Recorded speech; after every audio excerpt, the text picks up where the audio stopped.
Radhe Radhe to all of you. Welcome to agri Mantra, changing the way of thinking.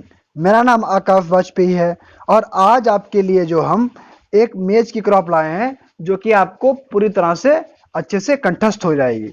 पिछले जो audio lecture था हमारा, जो हमने अभी मंगलवार को दिया था, उसमें हमने वीट की क्रॉप को एक अच्छे तरीके से याद किया था, जिसमें लगभग वीट की क्रॉप पे जितने प्रश्न आपके पूछे जा सकते हैं मैंने सब डिस्कस करा लिए हैं। इसके अलावा हम कुछ मास्टर क्लास ला चुके हैं हार्टिकल्चर की ला चुके हैं, इकोनॉमी की भी ला चुके हैं। उसको अगर आप लोग नए हो जाके देख लेना। ट्रिक के वीडियो भी हम ला चुके हैं, कई वैरायटी याद करने के प्लेलिस्ट बनी हुई है, आप लोग जाके देख लेना। ये एक सीरीज है, रिवीजन सीरीज। ये इसमें सिर्फ और सिर्फ आपको ऑडियो सुनाई देगा। आप लोगों को जब भी टाइम मिले आप अपने ईयरफोन जो है वो कानों में डाल लेना और इसको सुनते रहना, ठीक है। और इसको सुनने के बाद जो पॉइंट आपको नए लगे उनको अपनी कॉपी में नोट भी कर सकते हैं, ठीक। और या तो मेरा तो यही कहना है कि सोते टाइम एक बार आराम से, जैसे आप सुबह मॉर्निंग में उठे एक बार सुन लिया, एक बार सोते टाइम सुन लिया, 3-4 बार सुनेंगे आपको सब क्लियर हो जाएगा, ठीक है। चलो आगे बढ़ते हैं। आज आपकी क्रॉप है मेज। हमने पिछली क्रॉप में वेट करा, आपकी पिछले जो वीडियो था उसमें वीट करा दी थी, और इसमें हो जाएगी आपकी मेज। तो कोशिश करेंगे कि जितने क्वेश्चन मेज के पूछे जाते हैं वो सभी आपके कवर हो जाएं, है ना। आगे देखो, बाकी जब इकोनॉमी हम सिस्टमेटिक तरीके से पढ़ाएंगे तो उसमें तो आपका बाकायदा पीपीटी से रहेगा ही, अच्छे तरीके से रहेगा। अभी क्या आपका रिवीजन हो जाएगा, उसमें थोड़ा सा कम रहेगा, यहाँ पर आइडियो में आपका ज्यादा आ जाता है, ठीक। तो इसको तो अच्छे से सुनना। अच्छा, मेज की अगर बात करें, इसको शेयर कर दो तुम लोग तब तक, है ना। हम बोल रहे हैं, इसको शेयर कर देना अच्छे से, जितने दोस्त हैं सबके साथ शेयर कर देना, ठीक है। देखो, मेज को बोलते हैं क्वीन ऑफ सीरियल। क्या बोलते हैं? Queen of serial. King of serial किसे बोलते हैं? वीट को बोलते हैं, यानी गेहूं को। और क्वीन ऑफ सीरियल किसे बोलते हैं? मेज को बोलते हैं। इसका ओरिजिन ओरिजिन प्लेस जो है वो सेंट्रल अमेरिका है, ठीक है। कहाँ है? Central America. अच्छा, बेसिक पॉइंट की अगर बात करें तो मेज का साइंटिफिक नेम क्या होता है? जिया मेज होता है। मेज की फैमिली क्या होती है? पोएसी होती है, या इसको ग्रेमनी भी बोलते हैं, ठीक है। और मेज को हम लोग क्वीन ऑफ सीरियल बोलते हैं। ये चीज आपको इतनी अच्छे से याद रखनी है। मेज के अंदर जो आपकी प्रोटीन पाई जाती है उसे जीन प्रोटीन बोलते हैं। कौन सी होती है? जीन प्रोटीन, ठीक है। और यह एक क्रॉस पॉलिनेटेड क्रॉप है, ठीक। इतना आपको बिल्कुल अपने माइंड में हमेशा के लिए याद रखना है कि मेज का साइंटिफिक नेम क्या होता है? जिया मेज होता है। फैमिली पोएसी होती है, ठीक है। ओरिजिन प्लेस सेंट्रल अमेरिका होता है। यह एक जो है, इसके अंदर जो प्रोटीन पाई जाती है जीन पाई जाती है, ठीक है। और यह एक क्रॉस पॉलिनेटेड क्रॉप है। अच्छा, एक क्वेश्चन ये भी आता है कि मेज के अंदर कितने परसेंट ऑयल पाया जाता है? तो मेज के अंदर 4% ऑयल पाया जाता है। कितना होता है? 4%। बाकी अगर बात करें तो मेज के अंदर जो प्रोटीन की मात्रा होती है वो 10% होती है, 10% होती है। जो कार्बोहाइड्रेट की मात्रा होती है वो 70% होती है, 70% यानी 70%। और जो ऑयल की मात्रा होती है वो 4% होती है, ठीक, यानी कि 4%।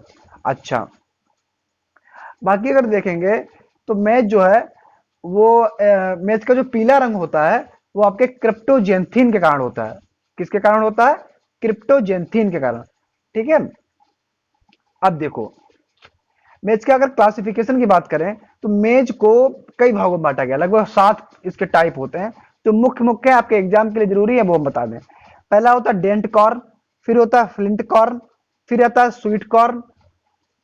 ये तो आपसे जनरल पूछे जाते हैं। इसके अलावा फ्लोर में कॉर्न है, पॉपकॉर्न है, वैक्सी कॉर्न है, और पॉड कॉर्न है, ठीक है। तो जो डेंट कॉर्न होता है उसे हम लोग जिया मेज इंडियन टाटा बोलते हैं। क्या बोलते हैं? जिया मेज इंडियन टाटा बोलते हैं। द और जो जिया मेज इंडियन टाटा होता है वो आपका सबसे ज्यादा कहाँ होता है? यूएसए में होता है, ठीक है। कहाँ होता है? यूएसए में होता है। जो फ्लिंट कॉर्न होता है वो आपका कॉमनली कहाँ ग्रो होता है? इंडिया में होता है, ठीक। और जो स्वीट कॉर्न होता है वो आपका ये आपका मीठा होता है, और ये ट्रांसलोकेंट एंड हॉर्नी अपीयरेंस, ठीक, ये आपके काम का नहीं। आगे देखो, बाकी जो है जो आपकी कैनिंग इंडस्ट्री होती है वहां यूज होता है ज्यादातर। तो कैनिंग इंडस्ट्री में यूज होता है स्वीट कॉर्न, ठीक है। नोटिफिकेशन आ जाती है। आगे देखो, अगर इसकी हम वैरायटी की बात करें तो जो सबसे पहले इसकी वैरायटी निकाली गई थी इंडिया में 1961 में निकाली गई थी। कौन सी थी? ये डबल क्रॉस हाइब्रिड वैरायटी थी, गंगा वन। ठीक है, कौन सी थी? गंगा वन थी। बाकी अगर बात करेंगे तो जो इसका टॉप क्रॉस वैरायटी थी वो गंगा टू थी और हाई स्टार्च थी। कौन सी थी? गंगा टू और हाई स्टार्च। अच्छा, ठीक है। इसके अलावा अगर बात करें तो टॉप क्रॉस हाइब्रिड वैरायटी है, टॉप क्रॉस हाइब्रिड वैरायटी है, वो कैसे प्राप्त होती हैं? तो आप सबको पता है टॉप क्रॉस जो आपका टॉप क्रॉस होता है उसे क्या बोलते हैं वो। ठीक है, तो जो दो इनब्रीड लाइन होती हैं उनका क्रॉस जब ओपन पॉलिनेटेड वैरायटी से करा दिया जाता है तो उसे टॉप क्रॉस बोलते हैं। इसके अलावा इनब्रीड लाइन को ना बोलकर हम लोग ऐसे बोल सकते हैं कि सिंगल क्रॉस का ओपन पॉलिनेटेड वैरायटी से क्रॉस करके टॉप क्रॉस बनता है। ठीक, तो वही तो जो टॉप क्रॉस वैरायटी कौन कौन सी है? गंगा टू और हाई स्टार। टॉप क्रॉस क्या होता है ये आपको पता लग गया। आगे देखो, 1967 में 6 कंपोजिट वैरायटी रिलीज हुई थी। वो कौन कौन सी थी? जो 1967 में जो 6 कंपोजिट वैरायटी आई थी उनमें आपकी विक्रम थी, विजय थी, अंबर थी, किसान थी, जवाहर थी और सोना थी। ठीक है, विक्रम, विजय, अंबर, किसान, जवाहर, सोना, ये 6 वैरायटियां थी जो 1967 में आई थी। ये आपसे कई बार एग्जाम में पूछ लिया जाता है। आगे अगर बात करेंगे कि जो अर्ली ड्यूरेशन की वैरायटी होती हैं वो कौन कौन सी होती हैं? जो अर्ली ड्यूरेशन की वैरायटी होती हैं उनमें प्रताप, ठीक है, कंचन, लक्ष्मी और तरुण। प्रताप, कंचन, लक्ष्मी और तरुण, ये आपकी कौन सी वैरायटियां हैं? ये कंपोजिट वैरायटियां हैं जो अर्ली ड्यूरेशन के लिए अच्छी होती हैं। अच्छा, आगे अगर बात करें तो 1971 में जो एक लाइसिन रिच वैरायटी थी जिसे हम लोग प्रोटीना बोलते थे, जिसके अंदर प्रोटीन काफी ज्यादा मात्रा में थी, ठीक है, और उसके अंदर लाइसिन भी लगभग 4% था। अच्छा, ये रिलीज हुई थी। ठीक है, कौन कौन सी थी? प्रोटीना। इसके अलावा 2 वैरायटी और थी जिनका नाम था शक्ति और रत्ना। ये भी आप इनके अंदर भी लाइसिन की मात्रा और प्रोटीन की मात्रा ज्यादा पाई जाती थी। अच्छा, बाकी अगर बात करें तो एक क्वेश्चन आपका यहां से आता है कि जो ऑप्टिमम प्लांट पॉपुलेशन होती है मेज की वो कितनी होती है? तो खरीफ में 65,000 से 70,000 प्लांट प्रति हेक्टेयर लग जाते हैं। सीड रेट की अगर बात करेंगे, जो कंपोजिट वैरायटी होती हैं उनमें 15 से 20 किलो प्रति हेक्टेयर लगता है खरीफ में, और जो हाइब्रिड वैरायटी होती हैं उनमें 25 किलो प्रति हेक्टेयर लगता है। ठीक है, अगर फॉडर पर्पज की बात करेंगे तो 40 से 50 किलो है ना, इससे ज्यादा नहीं। अच्छा, अब देखो, इतना आपका यहां से क्लियर हो गया। अगर रबी मेज की बात करें तो रबी मेज सबसे ज्यादा कहां होता है? बिहार में होता है। ठीक, ये आपको अलग से थोड़ा सा पता होना चाहिए। आगे देखो, मेज के अंदर रूट सिस्टम से आपके क्वेश्चन आ जाता है। तो इसके अंदर जो रूट सिस्टम होता है वो सेमिनल रूट सिस्टम होता है। ठीक है, सेमिनल रूट जो है वो पाई जाती है मेज में। अच्छा, मेज के लिए जो ऑप्टिमम टेम्परेचर होता है वो होता है 21 डिग्री सेल्सियस। ठीक है, कितना होता है? 21 डिग्री सेल्सियस होता है। और इसके लिए जो वाटर की रिक्वायरमेंट होती है वो 500 से 800 मिलीमीटर चाहिए होता है। ठीक, अच्छा, मेज का जो मेल वाला पार्ट होता है उसे हम लोग क्या बोलते हैं? टैसल बोलते हैं। जो फीमेल वाला पार्ट होता है उसे सिल्क बोलते हैं। तो जब मेल वाले पार्ट को हटाते हैं हम लोग तो उसे डी टेसलिंग बोलते हैं। अगर फीमेल वाले पार्ट को हटाते हैं जब हम लोग, उसे डी सिल्किंग बोलते हैं। अच्छा, ये प्रश्न यहां से आ जाता है। बाकी अगर बात करें कि मेज में जो हाइब्रिड मेज था, ठीक है, वो सबसे पहले ईएम ईस्ट और जीएस सुन ने 1910 में डेवलप किया था। ठीक है, जो सिंगल क्रॉस हाइब्रिड वाला कॉन्सेप्ट है वो कौन लाया था? तो सिंगल क्रॉस हाइब्रिड वाला कॉन्सेप्ट जो है वो ईएम ईस्ट और जीएस सुन ने 1910 में लाए थे। ठीक, अच्छा, अगर प्योर लाइन की बात करें तो प्योर लाइन कौन लाया था? तो वो लाए थे जॉनसन। ठीक है, कौन लाए थे? जॉनसन। और अगर डबल क्रॉस हाइब्रिड की बात करें तो डबल क्रॉस टेक्निक है वो लाए थे डीएफ जॉन्स। सिंगल क्रॉस कौन लाए थे? ईएम ईस्ट और जीएस सुल लाए थे। ठीक है, डबल क्रॉस कौन लाए थे? डीएफ जॉन्स लाए थे। और प्योर लाइन कॉन्सेप्ट कौन लाया था? जॉनसन लाए थे। ठीक, अच्छा, डीएफ जॉन्स कब लाए थे? तो 1920 में लाए थे। अच्छा, इतना यहां से आपका थोड़ा सा क्लियर हो रहा है। आगे अगर देखेंगे तो मेज जो है वो इसकी अगर जो फॉर्डर पर्पज के लिए वैरायटी यूज होती हैं ये भी पूछी जाती हैं। तो फॉर्डर पर्पज के लिए वैरायटी यूज होती है उसका नाम था कोई देखो JL1006 था शायद। ठीक। ये ऐसे ही पूछी गई थी। अफ्रीकन टाल थी और J1006, ठीक है, J1006।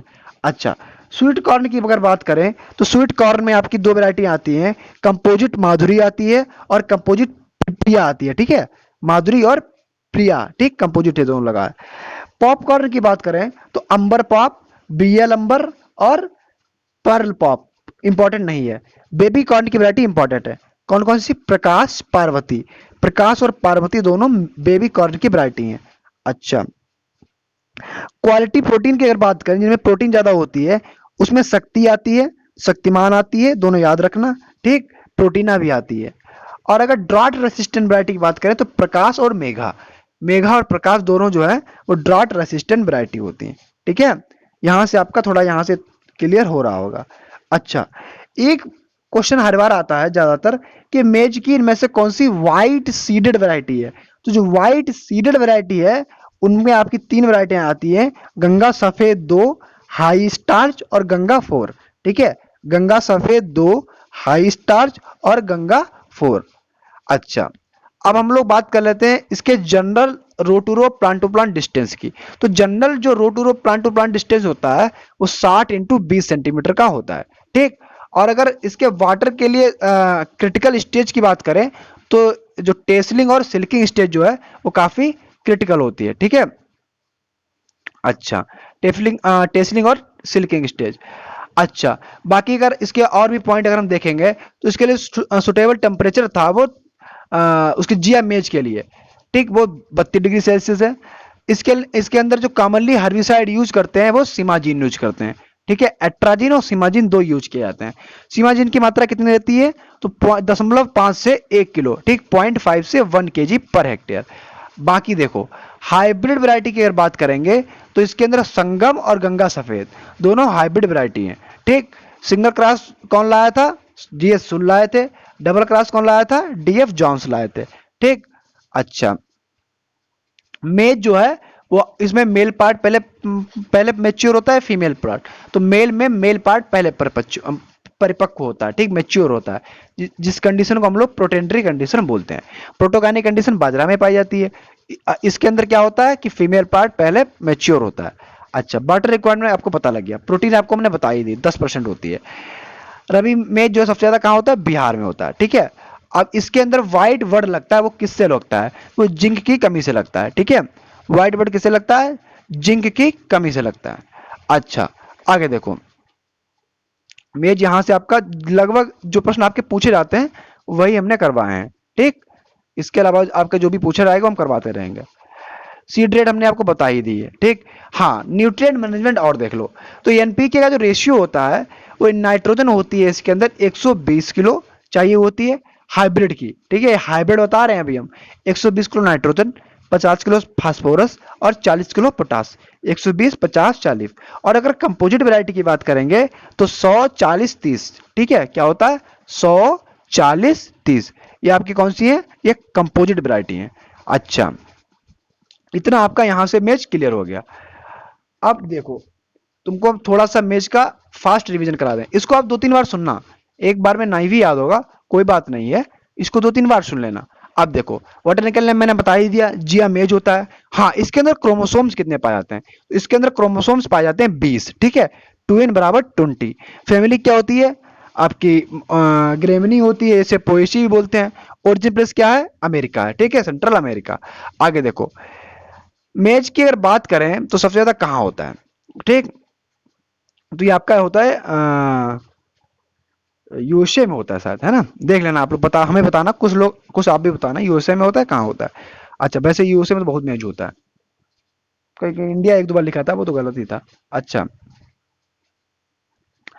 हाँ, इसको क्वीन ऑफ सीरियल भी बोलते हैं।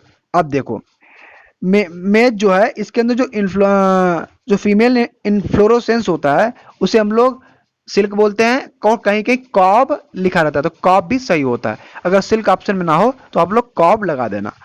अच्छा, मेज आपका हो गया क्लियर।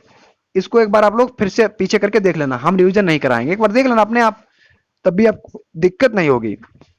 अब थोड़ा सा छोटा सा हम कर लेते हैं सोरगम के बारे में। छोटी सी क्रॉप है, बस 4 5 10 15 20 पॉइंट है जरूरी है ना सर जी, आप 5 10 5 बताते हो, 15 20 कर देते हो। देखो बोटेनिकल नेम क्या होता है सोरगम का? सोरगम का बोटेनिकल नेम होता है सोरगम बाइकलर। फैमिली क्या होती है? पोएसी होती है, ठीक है। सोरगम को हम लोग कैमल क्रॉप बोलते हैं, ठीक। अच्छा, कैमल क्रॉप क्यों बोलते हैं? क्योंकि ये आपके ड्रॉट कंडीशन में आसानी से सर्वाइव कर सकती है। इसके अंदर जो है ल्यूसीन की मात्रा, यानी ल्यूसीन एक अमीनो एसिड होता है, इसकी मात्रा काफी ज्यादा होती है, ठीक है। और इसके अलावा जो है अगर ज्यादा आपका सोरगम खा लोगे तो आपको पेलाग्रा डिजीज की शिकायत हो जाएगी। सीड रेट की अगर बात करेंगे तो सोरगम की सीड रेट होती है 12 से 15 किलो, मोस्ट इंपॉर्टेंट है, याद रखना। और अगर हाइब्रिड की वैरायटी की बात करें तो CSH1 और CSH6 दोनों हाइब्रिड वैरायटी हैं इसकी, CSH1 और CSH6, ठीक है। फर्स्ट हाइब्रिड वैरायटी की बात करें तो CSH1 है, जो कि 1964 में निकाली गई थी, ठीक है, 1964 में। मेजर पेस्ट इसके अंदर लगते हैं सूट फ्लाई, स्टेम बोरर और ईयर हेडबग लगता है। इसके अंदर एक केमिकल पाया जाता है जिसे हम लोग HCN बोलते हैं, धुरिन बोलते हैं, हाइड्रोसाइनिक एसिड, ठीक है, HCN बोलते हैं, जो कि आपका पाया जाता है। ये लगभग जो 40-50 दिन की क्रॉप होती है उसके अंदर पाया जाता है, जो अपर वाली लीफ होती है। अच्छा, अब देखो सोरगम की अगर वैरायटी की बात करें तो ड्रॉट रेसिस्टेंट वैरायटी जो होती है CSH1 6 9 11 होती है। 1911 का हमला याद होगा, ठीक है। अच्छा, इसकी कौन सी वैरायटी है जो स्वीट सोरगम है? तो RSSV46, RSSV46 53 59। अच्छा, इसकी कौन सी वैरायटी ऐसी है जो ग्रेन और फॉडर दोनों के लिए यूज होती है? तो CSH13 वो दोनों के लिए यूज होती है। यहाँ पे आपका हल्का हल्का जो है ये क्लियर हो रहा है, ठीक। कोई दिक्कत तो होगी आपको तो आप लोग डिस्कस जरूर कर लेना। डिस्कस कई बच्चे करते हैं तो आपके जो सही क्वेश्चन होते हैं उनका आंसर हम देते हैं, ठीक। फालतू के क्वेश्चन ना भेजा करो। कुछ लोग हमने देखा है कि आप लोग बिना मतलब के क्वेश्चन, उनका पढ़ाई से कोई मतलब ही नहीं है, ऐसे क्वेश्चन मत पूछा करो, अच्छा नहीं लगता ना। आप लोग पढ़े लिखो, ऑफिसर बनने वाले हो, ठीक। अभी देखो वैकेंसियां कहीं निकल रही हैं, इफको में भी आ गई हैं, है ना, खूब वैकेंसी निकल रही हैं, तो आराम से अच्छे का अप्लाई करो करो। बाकी तुम्हारा सोरगम हो गया। सोरगम में मेरे हिसाब से यही पॉइंट इतने जरूरी हैं, ठीक। इसके अलावा तो पॉइंट आते नहीं, है ना। और बाजरा में भी लगभग ऐसे ही पॉइंट आते हैं, तो हम आपको आगे बता देंगे, ठीक है। अच्छा, तुम्हारा हम छोटा सा टॉपिक जो है वो अभी और कवर करा देंगे। वो टॉपिक कौन सा है? वो टॉपिक तुम्हारा रहता है आपके जनरल जो एग्रोनॉमी का पोर्शन है उससे रहता है, ठीक। और उसमें भी वो रहता है बेसिक इकोनॉमी से, जैसे कि सबसे ज्यादा जो आपके उस क्या बोलते हैं फेमस ईयर होते हैं, फेमस ईयर से क्वेश्चन काफी आते हैं। तो हम तुम्हें क्या करते हैं, कुछ ईयर बता देते हैं, जैसे कि कौन कौन से। जैसे कि 1980 में, जो जितना हमें याद है उतने हम बता देंगे, बाकी कुछ भूल जाएंगे तो आप लोग एडजस्ट कर लेना। हालांकि जितने याद है बता देते हैं, जरूरी है, जरूरी याद ही है हमें, है ना। जैसे 1980 में नेचुरल कंजर्वेशन डे मनाया गया था, ठीक है। 2002 में वर्ल्ड ड्रॉट ईयर मनाया गया था, sorry world roast drought year, ठीक है। 2003 में international year of fresh water मनाया गया था। 2003 में कौन सा ईयर था? International year of fresh water, ठीक। 2004 में क्या था? इंटरनेशनल राइस ईयर था, ठीक है, 2004 में। अच्छा, इसकी जो थीम थी वो राइस इज लाइफ थी। क्या थी? Rice is life. 2005 में नीम पेटेंट इंडिया ने करवाया था, है ना। ये पहले यूएसए के पास था, फिर इंडिया में हो गया था। अच्छा, 2006 की बात करें तो international year of desert and desertification मनाया गया था, ठीक है, डिजर्ट एंड डिसर्टिफिकेशन।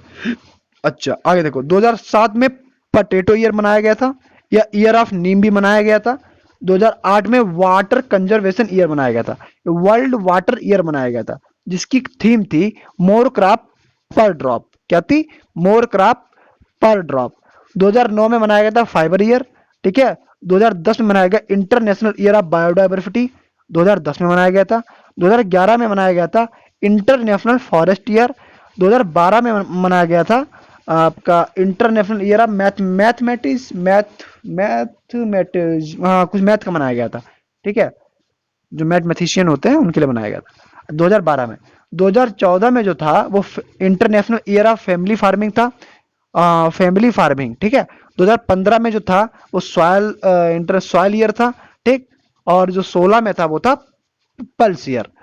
कौन सा था? पल्स ईयर, ठीक, दालों वाला। 17 वाला जो था वो टूरिज्म था, ठीक है, जो टूरिज्म है उनके लिए था। और 18-19 हमें लगता है सीरियल्स, जो कॉर सीरियल होते हैं उनके लिए था, ठीक, कॉर सीरियल होते हैं। हालांकि 18-19 साल हम आगे देख लेंगे, बता देंगे। बाकी इतने तो हमको पहले से याद थे। कौन कौन से याद थे देखो, 1980 वाला क्या था, आपका कंजर्वेशन ईयर था, ठीक। 2002 में क्या था, ड्रॉट ईयर था, ठीक है। 2003 में international year of fresh water था। 2004 में इंटरनेशनल राइस ईयर था। 2005 में नीम पेटेंट था। 2006 में जो था वो आपका डिजर्ट एंड डिसर्टिफिकेशन था। इसके अलावा पार्थेनियम कंट्रोल भी किया गया था। हमने जो याद किया है वो आपके आर के शर्मा से याद किया है, एग्रीकल्चर एट ए ग्लांस है, ठीक है, आप लोग उसमें से मिला लेना। आगे देखो, 2007 में जो मनाया गया था वो पटेटो ईयर मनाया गया था। 2008 में वाटर कंजर्वेशन ईयर। 2009 में फाइबर ईयर। 2010 में इंटरनेशनल ईयर ऑफ बायोडाइवर्सिटी। 2011 में इंटरनेशनल फॉरेस्ट ईयर। 2014 में इंटरनेशनल ईयर ऑफ मैथमेटिज्म, ठीक है, अरे मैथ खराब निकलता नहीं मुझसे। 2014 में जो था वो फैमिली फार्मिंग था, वो 2012 था, ठीक है। 2014 में क्या था, फैमिली फार्मिंग था। 2015 में सॉयल ईयर था। 2016 में पल्स ईयर था। 17 में टूरिज्म था, ठीक है। इतना आपका यहां से क्लियर हो गया। तो आपके 2-3 टॉपिक हमने कवर कर दिए, मेज हो गया, सोरगम हो गया, और आपके एक क्वेश्चन जो अदर इंपॉर्टेंट टॉपिक होते हैं जैसे ईयर था वो हमने बता दिया। ऐसे ही हर आईडियो में लास्ट में कोई ऐसा छोटा छोटा टॉपिक हम आपको आसानी से कवर करा देंगे। आईडियो आपको सुनते रहना, इसको शेयर करते रहना अपने दोस्तों के साथ, ताकि सब तक ये जानकारी पहुंच जाए। कोई दिक्कत हो आकाश वाजपेयी नाम से पूछ लेना, ठीक। बाकी एग्री मंत्रा को आप लोग जल्दी जल्दी शेयर करो, अच्छे से पहुंचे, ठीक है। कोई समस्या हो तो आप लोग उसका समाधान आप लोग आसानी से प्राप्त कर सकते हैं।